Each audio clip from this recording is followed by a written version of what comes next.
Graça e paz, meus irmãos. Abram as suas Bíblias no livro de 1 Tessalonicenses, capítulo 4.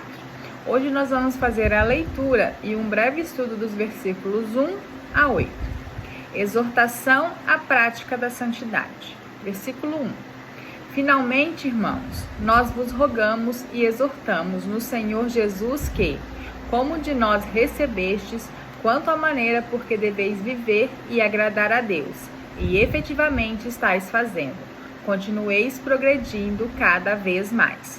Porque estáis inteirados de quantas instruções vos demos da parte do Senhor Jesus, pois esta é a vontade de Deus, a vossa santificação, que vos abstenhais da prostituição, que cada um de vós saiba possuir o próprio corpo em santificação e honra, não com desejo de lascívia, como gentios que não conhecem a Deus, e que nesta matéria ninguém ofenda nem defraude a seu irmão, porque o Senhor, contra todas estas coisas, como antes vos avisamos e testificamos claramente, é o vingador. Porquanto Deus não nos chamou para a impureza, e sim para a santificação. Dessarte, quem rejeita estas coisas, não rejeita o homem, e sim a Deus, que também vos dá o seu Espírito Santo. Meus irmãos, vamos iniciar o estudo do capítulo 4 de 1 Tessalonicenses. Esse trecho do estudo aqui dos versículos 1 a 8 trata sobre a exortação à prática da santidade. No versículo 1 diz o seguinte: finalmente, irmãos, nós vos rogamos, ou seja, nós pedimos, e exortamos, encorajamos, no Senhor Jesus, que como de nós recebestes, quanto à maneira, porque deveis viver e agradar a Deus, e efetivamente estáis fazendo, continueis progredindo cada vez mais. Então aqui Paulo, nessa carta aos Tessalonicenses, ele diz que ele está incentivando aos Tessalonicenses a viver de forma que agrade a Deus. Eu trouxe uma referência aqui, bíblica, em Hebreus 11, versículo 6, que diz: sem fé é impossível agradar a Deus, pois quem dele se aproxima precisa crer que ele existe e que recompensa aqueles que o buscam. Interessante, irmãos, nós fazermos uma pequena reflexão, que aqui tem uma palavrinha nesse trecho que diz que Deus recompensa aqueles que o buscam. Se Deus é Espírito, por que acreditar que as recompensas de Deus seriam bens materiais?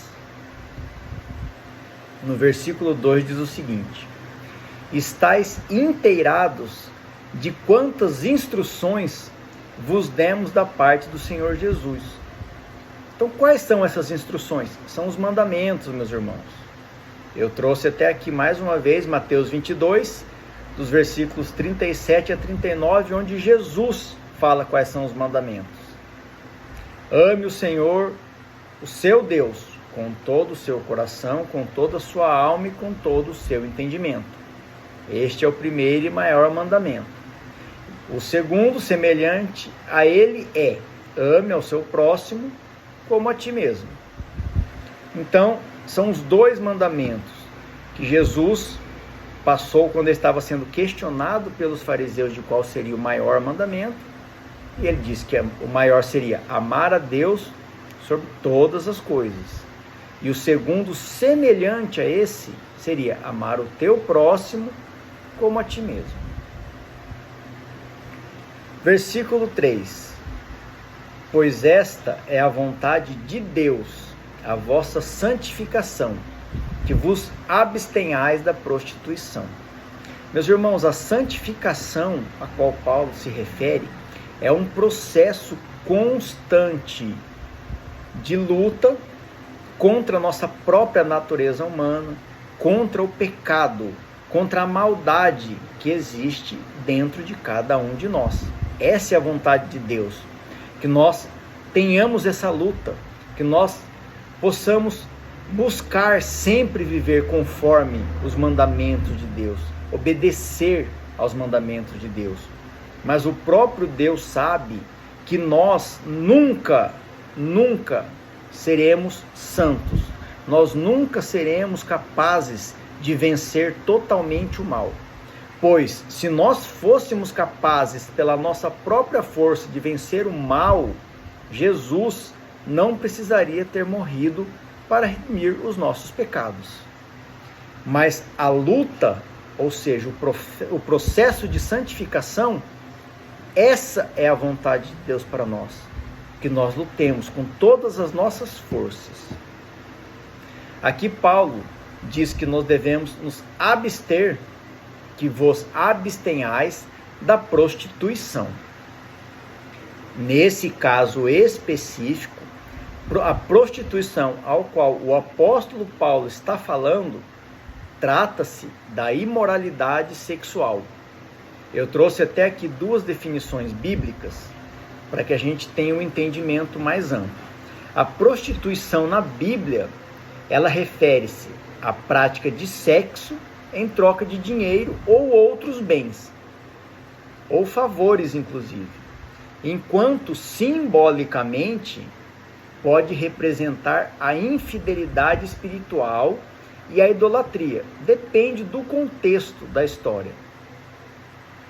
Já a imoralidade sexual, ela engloba uma variedade de práticas sexuais consideradas pecaminosas e contrárias à vontade de Deus.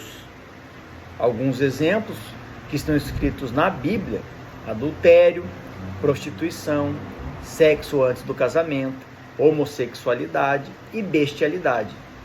Lembrando, meus irmãos, que isso não é a minha opinião, isso é o que está escrito na Bíblia, e nós estamos fazendo um estudo específico desse trecho da carta aos Tessalonicenses no capítulo 4. Não é um sentido amplo da palavra. No versículo 4, que cada um de vós saiba possuir o próprio corpo em santificação e honra. Então aqui, como a gente falou ali, prostituição, será que ele está falando da imoralidade sexual? E aqui Paulo continua: que cada um de vós saiba possuir o próprio corpo. Ou seja, nesse caso, é realmente sobre a imoralidade sexual. Versículo 5. Não com desejo de lascívia. O que é lascívia? Lascívia é um comportamento sexual imoral e desenfreado, caracterizados por luxúria e falta de autocontrole, como os gentios que não conhecem a Deus. Meus irmãos, Deus aqui, o mandamento de Deus, a palavra de Deus, e aqui o que o apóstolo Paulo está dizendo, não é que Deus é contra o ato sexual em si, mas ele é contra o ato sexual de forma imoral, que vão contra aos mandamentos de Deus. Aqui, como eu falei no versículo anterior, que eu fiz uma breve explicação, ele fala sobre o adultério. Nós vemos muitas vezes na Bíblia que o adultério é um pecado. Deus é contra o adultério. A prostituição, que é a utilização do seu corpo para obter vantagens financeiras ou favores. O sexo antes do casamento, pois de acordo com a Bíblia, não é de acordo com a minha opinião, o sexo, ele é entre aspas, um presente para o casal, quando os dois se tornam uma só carne. A homossexualidade, pois Deus criou o sexo para o homem e a mulher, e não para o homem com o homem ou a mulher com a mulher. Isso não sou eu que estou dizendo, isso é o que está escrito na Bíblia. E a bestialidade, que seria o sexo entre seres humanos e animais. Tudo isso, quando ele fala que a lascívia, tudo isso se encaixa em comportamentos sexuais imorais. E aí ele fala aqui, desenfreado, sem controle. Esse que é o problema do ato sexual, da luxúria, da lascívia. É a falta de controle, é a falta de domínio próprio. É quando o ato sexual, ele controla todos os seus desejos e você é capaz de ir contra os princípios, tanto de Deus como dos homens, como é o caso do adultério, como é o caso da prostituição, enfim. É disso que Paulo está falando. E ele está tratando especificamente uma carta aos Tessalonicenses, ou seja, talvez ele esteja tratando de um problema ao qual ele vivenciou lá, pessoalmente, enquanto ele estava presente lá em Tessalônica. No versículo 6, e que nesta matéria ninguém ofenda nem defraude a seu irmão. Aqui Paulo está dizendo que a gente não deve se aproveitar ou prejudicar outra pessoa. Um exemplo, vamos supor, é um exemplo, tá? Isso não está escrito na Bíblia. Vamos supor que uma pessoa tem um homem mais rico e ele encontra uma mulher carente e necessitada. Essa mulher está precisando de ajuda. Aí o homem fala assim, não, eu te ajudo e você me ajuda. Ou seja, se ela aceitar fazer sexo com ele, ele pode fornecer o alimento, a proteção ou o bem material ao qual ela está precisando, que seria a prostituição, né? Porque o Senhor, observe, contra todas estas coisas, como antes vos avisamos e testificamos claramente, é o vingador. Ou seja, quando você comete este pecado, esta atitude imoral, é o próprio Deus que vai tratar com você. É o próprio Deus que vai ser o vingador. Muitas vezes, naquele exemplo que eu acabei de citar, que não está na Bíblia, o homem se aproveitou da situação de necessidade daquela mulher para obter esse favor. Mas isso aí, a mulher não teria condições de se defender, entre aspas, de se vingar da atitude. Mas Deus, que é o Todo-Poderoso, que tudo vê, que tudo sabe, que tudo pode, Ele sim vai ser o vingador. Versículo 7. Porquanto Deus não nos chamou para a impureza, e sim para a santificação. A impureza é mais uma palavra que tem um sentido amplo na Bíblia. Não são todas as vezes que aparece impureza na Bíblia que significa ato sexual. A impureza é um estado de contaminação espiritual ou moral, indo além da sujeira física e envolvendo ações, intenções e pensamentos que desagradam a Deus. Até como o próprio Jesus falou que quando um homem olha para uma mulher e a deseja, mesmo que nunca a possua, mas só de pensar, ele já está adulterando com aquela mulher. Isso é um ato de impureza. Versículo 8, para concluir esse trecho de estudo. Portanto, quem rejeita estas coisas não rejeita o homem, e sim a Deus, que também vos dá o seu Espírito Santo. Meus irmãos, observemos aqui que o intuito de Paulo é exortar, é motivar, é incentivar os irmãos de Tessalônica que continuem vivendo conforme os mandamentos de Deus, continuem vivendo de forma que agradem a Deus.